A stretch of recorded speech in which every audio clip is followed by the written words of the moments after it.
Hello friends, welcome to my YouTube channel your success is my work. तो इस video में मैं आपको जो बताने जा रहा हूँ, ये मेरे पास बीए के फर्स्ट ईयर के सेकंड सेमेस्टर की ओएमआर की जो गेस्ट पेपर है, ये उसको मैं मॉडल पेपर हल सहित मैं आपको आज प्रोवाइड करवाने वाला हूँ। तो आप देख सकते हैं कि यहाँ पर ये जो हिंदी का मॉडल पेपर है, इसमें बीए के फर्स्ट ईयर के सेकेंड सेमेस्टर के बारे में बताए हुए हैं। तो सर्वप्रथम हम इसके सिलेबस के बारे में जानेंगे। तो इकाई 1 में दिए है कार्यालय हिंदी का स्वरूप, उद्देश्य एवं क्षेत्र। इकाई 1 में है कार्यालय हिंदी का स्वरूप, उद्देश्य एवं क्षेत्र। इकाई 2 में है कार्यालय हिंदी में प्रयुक्त परिभाषित शब्दावली। इकाई 2 में है कार्यालय हिंदी में प्रयुक्त परिभाषित शब्दावली। और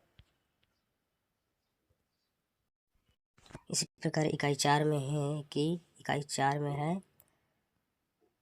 प्रारूपण, टिप्पणी, संक्षेपण, पल्लवन एवं प्रतिवेदन। और इकाई 5 में हिंदी भाषा और कंप्यूटर का विकास क्रम, आप देखिए प्रौद्योगिकी। और इकाई 7 में है हिंदी भाषा और ई शिक्षण। और अब हम इसके बाद आ चुके हिंदी के जो मेन पॉइंट हमारा बहुविकल्पीय प्रश्न। तो पहला प्रश्न है, मनुष्य की अभिव्यक्ति का प्रमुख माध्यम क्या है? तो इसका राइट आंसर है भाषा। दूसरा क्वेश्चन, वह हिंदी जिसका व्यवहार वाणिज्य, पत्राचार, व्यापार, योग, संगीत, चिकित्सा, रसायन शास्त्र आदि क्षेत्रों में प्रयोग होता है, उसे कहते हैं। तो इसका भी राइट आंसर है ए, यानी कि कार्यालयी हिंदी। प्रश्न तीसरे में आएंगे, भारत के संविधान के किस भाग में कहा गया है कि राजभाषा हिंदी एवं लिपि देवनागरी होगी? तो इसका राइट आंसर है सी, भाग 17 में। तो इसका राइट आंसर है सी, भाग 17 में। प्रश्न नंबर 4, कार्यालय हिंदी का स्वरूप नहीं है। तो इसका राइट आंसर है डी, यानी कि संदिग्धता। अब आगे भी देखेंगे राइट आंसर। इसका नाम 5, राजभाषा संबंधी संवैधानिक प्रावधानों में कार्यालय हिंदी के क्षेत्राधिकारी के संबंध में राजभाषा नियम कब पूरी तरह से स्पष्ट किया गया? इसका राइट आंसर गलत बताए हुए हैं इसमें। आगे देखेंगे answer number 6, question number 6, Hindi के प्रचार प्रसार हेतु सरकार के दायित्वों का उल्लेख किया किस अनुच्छेद में है? अनुच्छेद मतलब आर्टिकल। तो आर्टिकल नंबर ए, यानी कि 300 आर्टिकल है जो हमारा, वो है 351, यानी कि अनुच्छेद number 351, right answer. Question number 7, राजभाषा का सही अर्थ है सरकारी कार्यालयों में प्रयुक्त होने वाली भाषा। राइट आंसर है डी। इसके बाद आगे आएंगे क्वेश्चन नंबर 8, संविधान के अनुच्छेद 344(1) के अनुपालन में भारत के राष्ट्रपति ने राजभाषा आयोग का गठन कब किया था? तो इसका राइट आंसर है इसका राइट आंसर होगा ए, यानी कि 1955 में। क्वेश्चन नंबर 9, देवनागरी का सर्वप्रथम प्रयोग कहाँ हुआ है? क्वेश्चन नंबर 9 है जो देवनागरी का सर्वप्रथम प्रयोग कहाँ हुआ है, इसका भी राइट आंसर है ए, यानी कि गुजरात के राजा जय भट्ट 7वीं से 8वीं शती ईस्वी के शिलालेख में यह नियुक्त हुआ था। ठीक है। अब क्वेश्चन नंबर 10 पे आते हैं। क्वेश्चन नंबर 10 है जो हमारा, तो निम्नलिखित में से कौन सी लिपि सर्वश्रेष्ठ, सुंदर और वैज्ञानिक है? तो इसका राइट आंसर है सी, यानी कि देवनागरी। इसका राइट आंसर है सी, यानी कि देवनागरी। क्वेश्चन नंबर 11, नागरी प्रचारणी सभा के प्रथम सभापति कौन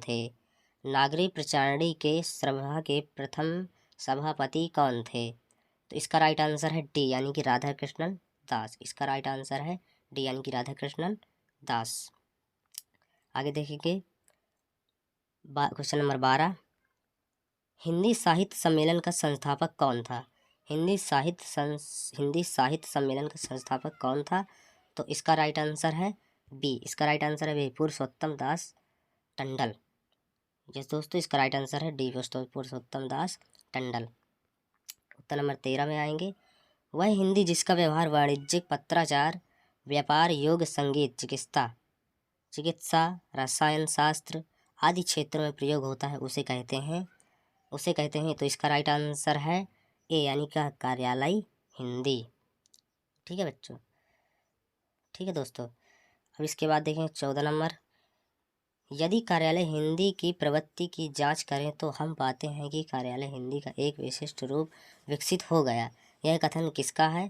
तो यह कथन किसका है? इसका राइट आंसर होगा दोस्तों बी, चतुर्भुज सहाय।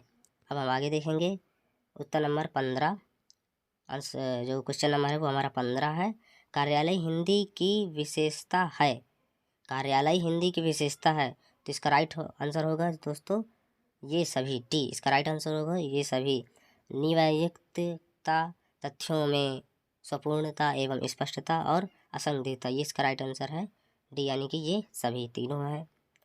इसके बाद क्वेश्चन नंबर 16, कार्यालय हिंदी में शब्दों का केवल ...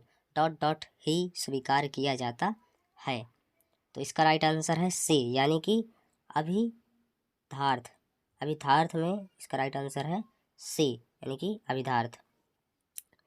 अगला क्वेश्चन 17, साधारण बोलचाल में किस भाषा का प्रयोग किया जाता है, उसका रूप होता है, तो इसका राइट आंसर है बी, यानी कि अनौपचारिक भाषा का प्रयोग होता है। अब इसके बाद क्वेश्चन नंबर 18, किस अनुच्छेद में कहा गया है कि राष्ट्रपति द्वारा राजभाषा आयोग एवं समिति का गठन किया जाएगा? राजभाषा आयोग एवं समिति का गठन किया जाएगा, तो इसका राइट आंसर है डी, यानी कि आर्टिकल 344, यानी कि इसका राइट आंसर क्या है डी, यानी कि अनुच्छेद 344 में। अगला क्वेश्चन 19, संविधान की 8वीं अनुसूची में विनिर्दिष्ट 18 भाषाओं में कौन सी भाषा नहीं है? 18 भाषाओं में कौन सी भाषा नहीं है? तो इसका राइट आंसर है सी, यानी कि इसका राइट आंसर है सी, यानी कि मैथिली नहीं है। अगला क्वेश्चन नंबर 20, आधुनिक देवनागरी का प्राचीन रूप है, इसका राइट आंसर है दोस्तों बी, ब्राह्मी। ठीक है, आधुनिक देवनागरी का प्राचीन रूप है जो वो है ब्राह्मी। अगला क्वेश्चन 21, सिंधु लिपि को बाएं से दाएं पढ़ने और उसे तमिल भाषा में परिवर्तित करने वाले विद्वान थे। बहुत इंपॉर्टेंट क्वेश्चन है दोस्तों। सिंधु लिपि को बाएं से दाएं पढ़ने और उसे तमिल भाषा में परिवर्तित करने वाले विद्वान थे, तो इसका राइट आंसर है रेवरेंड हैरिस। जी हाँ दोस्तों। Question number 22, Devanagari